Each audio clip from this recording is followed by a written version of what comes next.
اللہ کے قرآن کریم میں فرمایا امیین میں بھیجا، آخرین میں بھیجا، آگے فرمایا ذالک فضل اللہ یؤتیہ من یشاء، یہ اللہ کا فضل ہے، اللہ جس کا چاہے انتخاب فرما لے۔ امام ابو حنیفہ رحمۃ اللہ علیہ پہ اللہ کا فضل تھا، اللہ نے انتخاب فرما لیا۔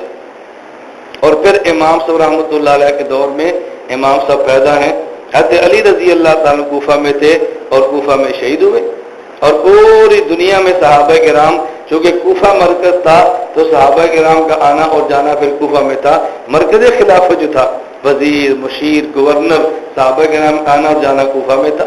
حضرت امام صاحب اس سرزمین پہ پیدا ہوئے تو صحابہ کرام کی زندگی کا اور تابعین کی زندگی کا ملاحظہ فرمایا ہے، قریب سے دیکھا ہے، اور اس کے مطابق دین لکھ کے امت کے حوالے کر دیا ہے۔ اللہ رب العزت ہم سب کو رسول اکرم صلی اللہ علیہ وسلم پر صدق کے دل سے ایمان لانے کی اور آپ کی ساری باتوں کو ماننے کی توفیق عطا فرمائے۔ صحابہ کرام رضی اللہ عنہم مجمعین پر ایمان لانے اور ان کی قدر کرنے کی توفیق عطا فرمائے۔ حضرت امام ابو حنیفہ امام اعظم رحمۃ اللہ علیہ کی تعلیمات کی روشنی پر ہمیں عمل کرنے کی توفیق عطا فرمائے۔ میں نے مختصر سا تعارف آپ کی خدمت میں اپنے امام کا ذکر کیا ہے اور اپنے امام کا مزاج بتایا ہے، تاکہ ہمارے ذہن میں رہے کہ ہمارے امام نے کام کیا کیا ہے۔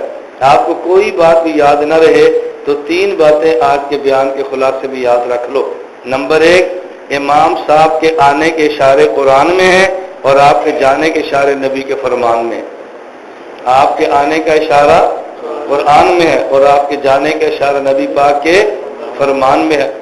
نمبر 2، امام صاحب کا مزاج یہ تھا کہ وہ اگر ایک طرف حدیث اور ایک طرف قیاس ہوتا، وہ قیاس کو چھوڑ دیتے تھے اور حدیث کو لیا کرتے تھے۔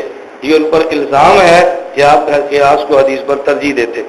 نمبر 3، حضرت امام صاحب رحمۃ اللہ علیہ کا مزاج یہ تھا اگر ایک مسئلے پر کئی احادیث ہوتی، وہ کوشش کرتے کہ ساری احادیث کو اس طریقے پر بیان کیا جائے کہ سب جمع ہو جائیں اور حتی الامکان کسی حدیث کو چھوڑنے کی نوبت نہ آئے، ساری حدیثیں جمع کرنے کی کوشش فرماتے تھے۔